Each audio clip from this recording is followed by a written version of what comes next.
What's happening, YouTube? Welcome back to the channel. It's time to update you all on Terra Luna.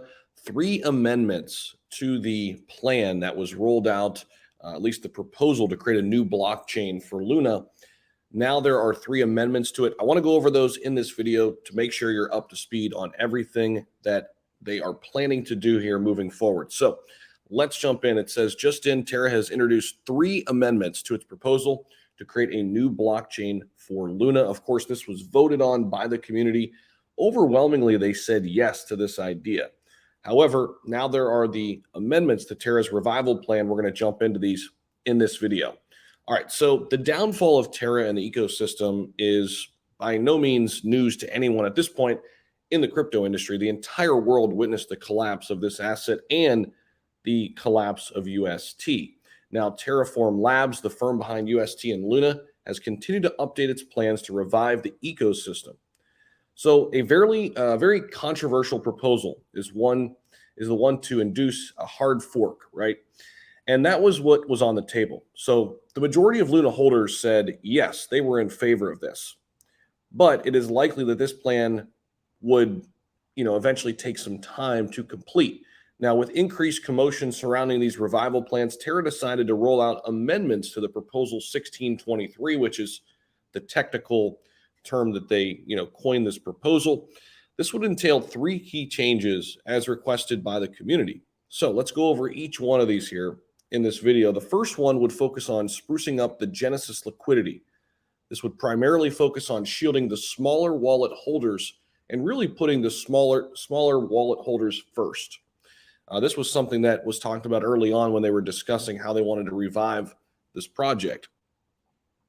Now, it would be smaller wallet holders that were holding Luna before the attack. Now, the liquidity has reportedly been pushed from 15% all the way to 30%. This would further diminish the inflationary pressure in the future of the asset. Now, the second amendment of Terra would pave the way for an entire new liquidity profile for pre-attack Luna holders. This is what the tweet read. For pre-attack AUST holders, post-attack Luna holders, and post-attack UST holders, the initial liquidity parameters would have been modified from 15 to 30%. And again, this is to increase the token supply at launch and mitigate future inflationary pressures down the road. Okay, now Terra's last amendment is expected to lower the distribution to post-attack UST holders. Okay, so a lot of people were complaining that people who were holding UST weren't really getting any kind of benefits from these new proposals. So this amendment decreases the allocation for UST holders after the attack from 20 to 15%. The DPEG surrounding the allocation is expected to stay on par with the original stakeholder allocation following this. In addition to all of this, the 5% change from diminishing the distribution to post-attack UST holders would be allocated directly to the community pool. So it's not directly helping UST holders here pre-attack, but it is helping the entire ecosystem. So these are the 3 amendments that are on the table right now. And again, we're going to bring you up to speed, of course, on the latest. There's a lot to get to still with Terra, a lot to unpack. But these are the 3 amendments to Terra's revival plan.